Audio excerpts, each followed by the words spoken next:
we are heading into the area of hierarchy of needs, Maslow's Pyramid, as it is sometimes referred to, Rory. Yes, it's one that's taught really level 2 courses, level 3. It's one of the staples of teaching, you know, the humanistic model of counseling, or as it's referred to, the third force in psychology, because Maslow named humanism as the third force in psychology. And the first force would, of course, been psychoanalysis. We've talked about Freud. The second force would have been behaviorism. And the third force was humanism. And it's really interesting. And one of the things that really does come up a lot in assignments is examples. Give me examples. Give examples of the actualizing tendency. So I'm going to share a few of them. And I think one of them is that, you know, the actualizing tendency, for those of you who don't know what it is, it's a triangle. At the bottom of that triangle are physiological needs. So you need things like food, water, sleep, and go to the loo, without being too scatological about this. And then you move up, and then it's security, feeling, you know, having your health, feeling secure. And then you move up again, friendship, love and belonging, intimacy. And then it goes up to esteem, respect, self-esteem, confidence, achievement, and then self-actualization. And that's being what you want to be in the world. And interesting enough, Maslow could only identify, I think, 3 people when he wrote the theory in the 50s who were self-actualized. And one of them was Eisenhower's wife, Eleanor Eisenhower, I think she was called. And he identified her as someone who's self-actualized, mainly because she was very vocal and lived a life on her terms. And I think that is the key thing, is about self-actualized people don't follow the pack. They do as they want. So Richard Branson would be a good example of someone who's self-actualized. You know, he forged his own path. Nelson Mandela would be an example. I'm just trying to think of someone here in the UK.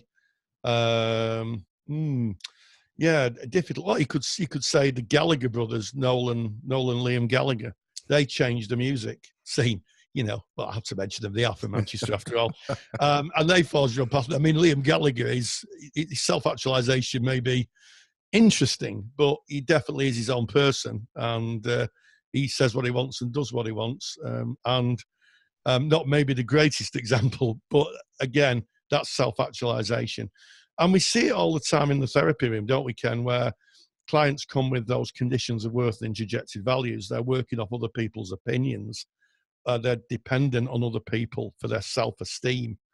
And what can happen is that they say, no, I'm not doing that anymore. You know, I'm not going to do that.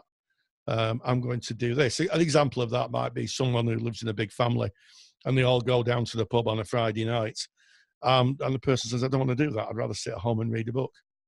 That's an example of someone saying, I'm meeting my own needs. You know, so that's self-actualization. 100%. And of course, self-actualization found its way into the person-centered approach when we're looking at Carl Rogers' 7 stages of process, where a client will come in a place of rigidity and move through those 7 stages to a person who is more fluid and more accepting of themselves and that around them.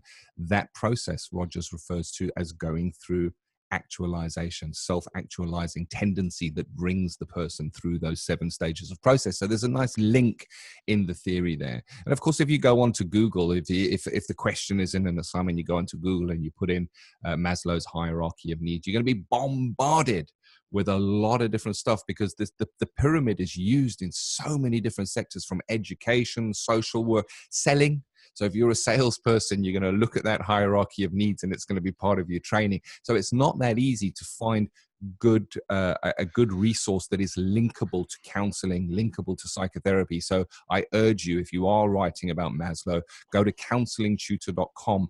Just do a search. We've got a big search bar at the top, and put in Maslow or hierarchy of needs, and you'll get a article returned to you that is written for students of counseling psychotherapy, and it's got the stuff that is important to you in it. But it's a really interesting theory And I guess we see it around us, and it makes a lot of sense. So it is a little pyramid. Right at the bottom is, as Rory says, it's those physiological needs. You can't live without air. You can't live without water. You can't live without food. So they become the base needs. They form the base of the pyramid.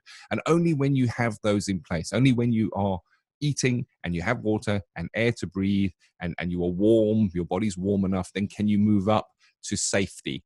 So safety is not a concern if you don't have any food. You'll put yourself at risk to get the food. You'll attack wild animals to get the food. But if you have a steady source of food, you're less likely to put yourself in a risky situation. You have self-actualized, you've moved up one of those levels. And so we move up through love, belonging, being cared for by others. But we only look for that if we feel safe and secure. And we see how quickly one as a human can fall down that pyramid. And we see this when there is a natural disaster.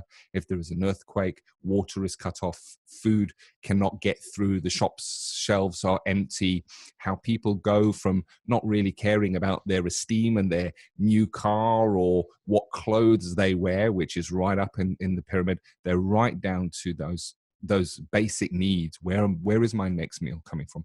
Where is my water coming from? So it's interesting how vulnerable, and I guess this is my opinion, we are when we look at that we climb up that pyramid, but very quickly when things are taken away, we're right back at the bottom again. Absolutely, Ken. It reminds me how lucky we are when you talk about, food, water, shelter, things that, a lot of us, I know that in the UK, it's not always the case, but a lot of us take for granted. But if you just have a look around, certainly in our bigger towns, you realise just where people can be on the pyramid, and very tricky. And if you want a example of the actualizing tendency, well, we're heading towards spring here in the UK, and if I look out of my studio window, I can see the trees, and you can see them starting to blossom, the little buds starting to come up, and it is about developing and wanting to be better than you are. But you need certain nutrients. Plants need food, water, sunlight. Human beings need love, opportunities, and security. And Rogers, Maslow, and all the other people in the human potential movement really didn't see any difference in that. We all need to be. We all need nutrients. We all need to be attended to grow. Love it. And if you look at that is placed in the top of the pyramid by Maslow, you see where he writes self-actualization. It's really interesting that lack of prejudice is right up there. And it's interesting that it's about knowing self.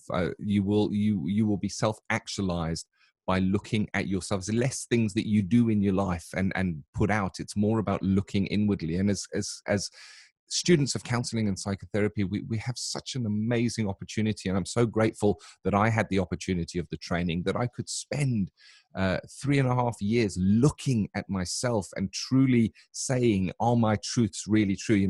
Just linking this into a podcast we did just a few weeks ago, and we'll put the link in the show notes, of concept of self. How do we view others? And right at the top of that pyramid, there it is, lack of prejudice. What a wonderful world it would be if we all sat in that top of that pyramid. Yeah, and along with that, lack of jealousy. One of the things that is a hallmark really of actualization. And Rogers, as you said, talks about the 7 stages of the process. In the 7th stage, lack of jealousy. So we may want to go away after this podcast and be introspective and just have a bit of a chat with ourselves.